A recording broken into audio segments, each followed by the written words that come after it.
Meanwhile, Indigenous communities in the U.S. have been among the hardest hit by the COVID-19 pandemic. At one point, Navajo Nation actually had the highest COVID death rate in the entire country.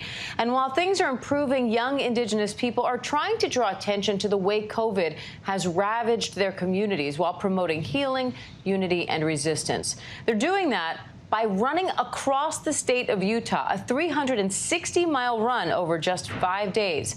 ABC's Kana Whitworth joined them for the longest day of that trip, 110 miles in 24 hours. Light it.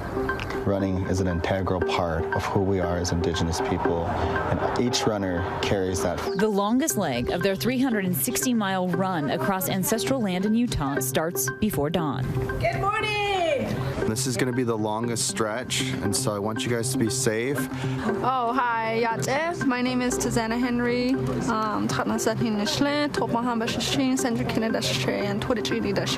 You're the first runner today. Yep. Did you just find that out? Yeah, I just found that out. Just 2 miles, and then the second leg will start. And then you'll probably do 2 miles again down the road? Yeah, later on. Because today's so far, 110 miles, you can't run, what, 2 at a time today? Once we get past like 30 or 40 miles, people are going to start to burn out, so that's when we really need everybody to come in. How daunting is it to think 110 miles in your head on foot? It's a long way. In a relay-style run, they take turns, pounding the pavement on an endless highway in the hot sun, harsh wind, and pouring rain, starting at Bears Ears National Monument and ending in Warm Springs 5 days later. Indigenous runners from across the country, bringing healing and hope to a region ravaged by COVID-19. At one point, Navajo Nation experienced the highest COVID-19 death rate in the country. The impact has been devastating and disproportionate to tribal nations. It's amplified the need for the prayer run.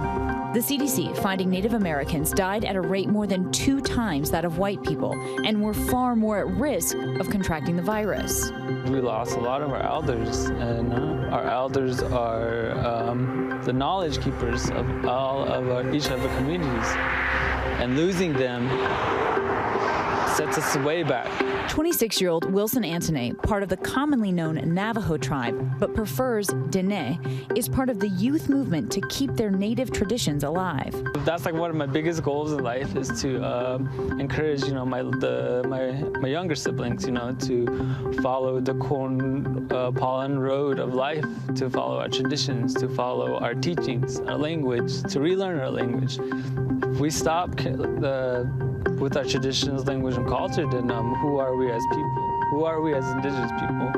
We will forget our connection with the land. Like 1/3 of Navajo Nation, he grew up without running water or electricity. And like many areas on the reservation, they lacked basic infrastructure, making the challenges of COVID that much more difficult to overcome. But he says he also saw a silver lining. I've seen a lot of people reverting back to traditional teachings. I saw them regrowing their crops. I saw them utilizing sweat lodges again, picking herbs, regrowing their flock. That's what I like to see, and I want to see more of that. Elite and novice runners alike, lacing up on the same land for the same cause. For me personally, it's been a little challenging just because I'm not the runner type. But you still took on something so massive. And it's really been kind of cool to see that I have been able to carry the strength of my ancestors, and throughout my running, it's been difficult, but with every step I think of my ancestors, and I think of the different sacrifices that they've made for myself that keep pushing me forward. Full-time ultra runner Elaine Asotse, who had just finished a 100-mile race the week before, says putting in these miles is about practicality. How many miles did you do today? 18. I started off with 10 and took a little break, did 8 second try. So it's just practical. I can get from point A to point B. A real simplicity to it for you. For others, their journey here has been anything but simple. As a teenager in Alaska, Carol Sepu attempted to take her own life. She was left with severe wounds, including a permanent tracheotomy.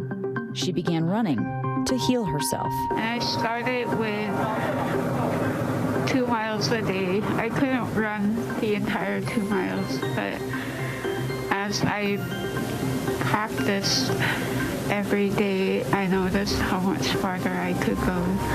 And now I'm running 100-mile races.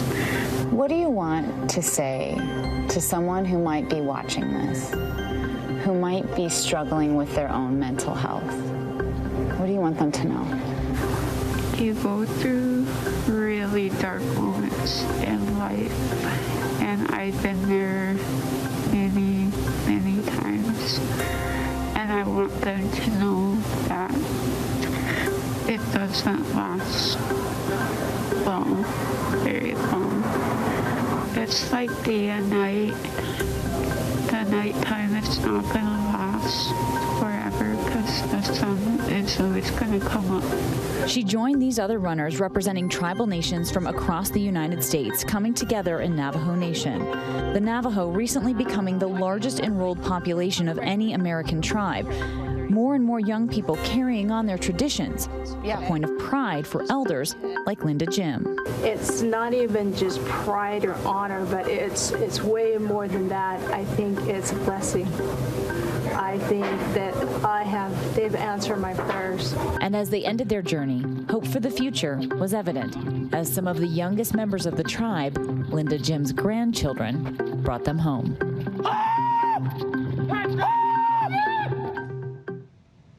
And Kana Whitworth joins me live now with more on this. Kana, this looked like such an amazing experience. What stood out to you during your time with these runners? I mean, it was truly profound to be with them. There was so many different runners coming together from, in the end, all over the world. And that really stood out to me. They started with 9, 10. They ended with 18, Diane. So their message of resilience is truly profound. And I know you were with them on the day where they ran 110 miles in 24 hours. I can't even wrap my head around this. How does someone even prepare for that?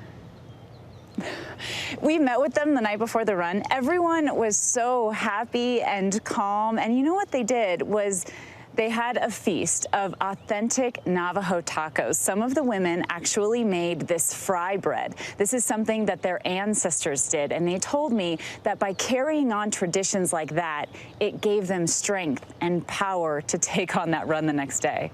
Fry bread. We got to get that recipe, maybe put it up on the website or something. Kana, we also mentioned that Navajo Nation had some of the highest COVID death rates across the country. How are they doing now? So it's really amazing. The turnaround has been incredible. So, Diane, we can say today they are reporting that 56% of all tribal members that are eligible to be vaccinated have been vaccinated. So that is well outpacing the rest of the country. And that's really amazing considering the vaccine hesitancy that they experienced at first. And, Kana, we often talk about how the pandemic has affected Indigenous populations, but being there, seeing it, talking to these people, was there something that stuck out to you that you thought, oh, other people aren't getting it? So one thing about what happens in tribal nations and on the reservations that we might be overlooking is the fact that most people live in a multi-generational household, right? So young kids are living with their grandparents, and that's why COVID could be so scary in an environment like that. Plus, being together is very, very important to this culture and to these communities. And so when you have to be in a lockdown, when your elders are dying of COVID and they are the storytellers and the tradition keepers, there was a lot of fear that built up there. But what we're also seeing, Diane, is this younger generation that really wants to carry on these traditions. It's very important for them to speak their language and to wear the jewelry and to wear their hair in a certain way. And they want even their younger siblings to continue carrying that on so that we can all see it. And it's really important that as we want to help other communities, that we don't overlook what's happening in our own backyard and on these reservations in the United States. All right, Kana Whitworth, thanks so much for bringing us their story. Great report. Hi, everyone. George Stephanopoulos here. Thanks for checking out the ABC News YouTube channel. If you'd like to get more videos, show highlights, and watch live event coverage, click on the right over here to subscribe to our channel. And don't forget to download the ABC News app for breaking news alerts. Thanks for watching.